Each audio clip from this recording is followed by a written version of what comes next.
আসসালামু আলাইকুম everyone, welcome to my channel Maria's kitchen. আজকে আমি আপনাদেরকে খুবই মজার একটা মাছের রেসিপি করে দেখাবো। এই মাছের রেসিপিটা আপনারা যে কোনো পোলাও বা ভাতের সাথে খেতে খুবই ভালো লাগবে। চলুন তাহলে শুরু করি। আমি এখানে চুলার উপরে একটি প্যানে 1/2 কাপ পরিমাণ সর্ষের তেল নিয়েছি। এবার তেলে আমি 1 টেবিল স্পুন দিয়ে দিব ঘি দিয়ে আমি ঘিটা একটু মেল্ট হয়ে আসুক। এ ফাঁকে আমি আপনাদেরকে মাছ দেখে দিচ্ছি। আমি মাছগুলোকে ভালো করে ধুয়ে এগুলোতে লবণ দিয়ে 10 মিনিটের মতো ম্যারিনেট করে রেখেছিলাম। আমি এখানে হলুদ ইউজ করিনি, আমি মাছে শুধু লবণ ইউজ করেছি। মাছগুলোকে আমি হালকা করে ভেজে নিব। আমার মাছগুলো এক পাশ ভাজা হয়ে গেলে আমি আরেক পাশ উল্টে দিব। দেখতেই পাচ্ছেন আমি কীরকম ভেজেছি। আমি খুব একটা কড়া করে ভাজিনি, আমি হালকা করে ভেজে নিয়েছি।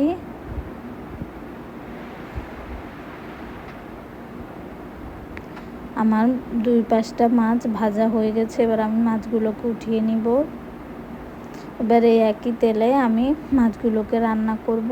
আমি এখানে তেলের মধ্যে প্রথমেই দিয়ে দিচ্ছি 1 টিস্পুন ধনিয়া গুঁড়ো দিয়ে আমি তেলের উপরে ধনিয়া গুঁড়োকে একটু নেড়ে দিব। এবার দিয়ে দিয়েছি আমি গরম মশলা গুঁড়ো। এবার আমি দিয়ে দিব সাদা গোলমরিচ গুঁড়ো দিয়ে আমি মশলাটাকে তেলের মধ্যে একটু ভালো করে ভেজে নিব।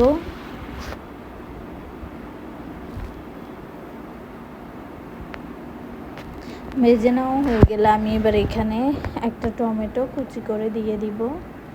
টমেটোটাকে আমি ভালো করে একটু তেলের মধ্যে নেড়ে ছেড়ে দিব।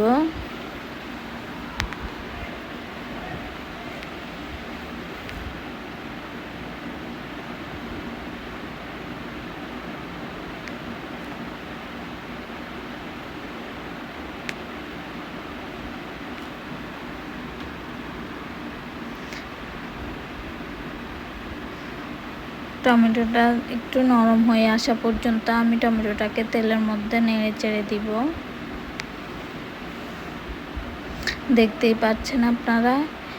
পাচ্ছেন টমেটো থেকে কতটা তেল বের হয়ে এসেছে। আমি এখানে কিন্তু কোনো পানি ইউজ করিনি। আর এখানে আমি কয়েকটা কাঁচামরিচ ফালি করে দিয়ে দিয়েছি। আমি এখানে একদম কোনো পানি ইউজ করিনি। এখানে টমেটো থেকে যে পানিটা বের হয়েছিল ওই পানিটা দিয়ে আমি মশলাটাকে কষিয়ে নিয়েছি।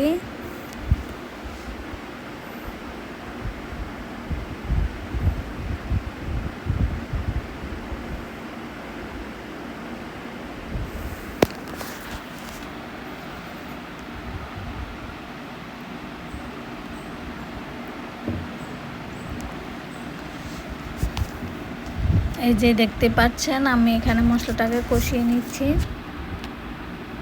মশলাটা যখন এরকম তেল বের হয়ে আসবে তখন আমি এখানে 1 কাপ পরিমাণ গরুর দুধ নিয়েছি। দুধ নিয়ে আমি দুধের মধ্যে 1 টেবিল স্পুন ময়দা নিয়ে দুধের সাথে ভালো করে মিশিয়ে নিব।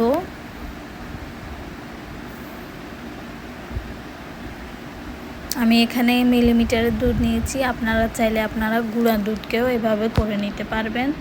দেখতেই পাচ্ছেন আমি সুন্দরভাবে এটাকে মিশিয়ে নিয়েছি। মেশানো হয়ে গেলে আমি এবার এই মশলার মধ্যে দুধটুকু ঢেলে দিব।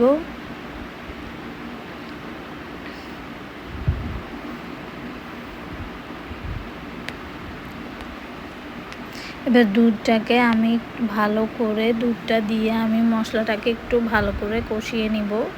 কষানো হয়ে গেলে আমি এবার এখানে যে ভেজে রাখা মাছের পিসগুলো দিয়ে দিব। দুধটা যখন একবার ফুটে উঠবে ঠিক তখনই আমরা মাছগুলো দিয়ে দিব।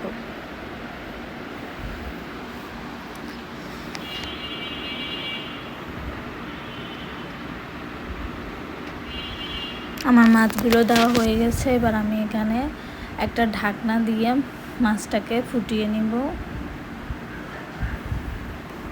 কিছুক্ষণ পর আমি ঢাকনা উঠিয়ে মাছগুলোকে একটু নেড়ে চেড়ে দিব।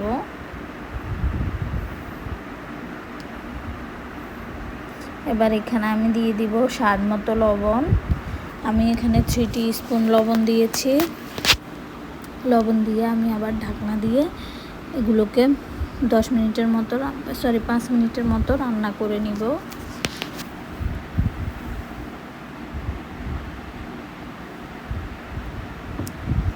এই পর্যায়ে আমি এখানে দিয়ে দিব ভাজা জিরের গুঁড়ো 1 টিস্পুন। আবার আমি এখানে কালো গোলমরিচ গুঁড়ো দিয়ে দিয়েছি 1/2 টিস্পুন। দিয়ে আমি এগুলোকে ভালো করে একটু নেড়েচেড়ে দিব।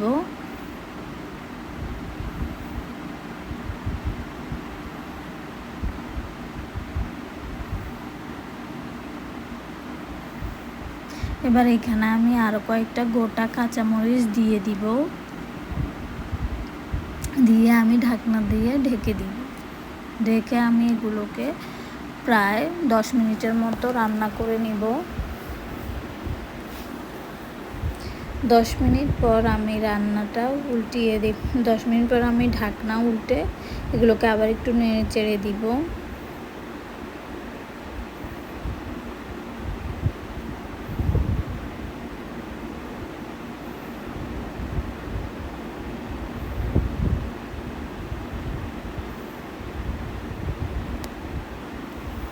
আপনাদের কাছে যদি আমার রেসিপিটা ভালো লেগে থাকে তাহলে প্লিজ সাবস্ক্রাইব মাই চ্যানেল এবং পাশে থাকা বেল আইকনটা চাপ দিয়ে দিবেন।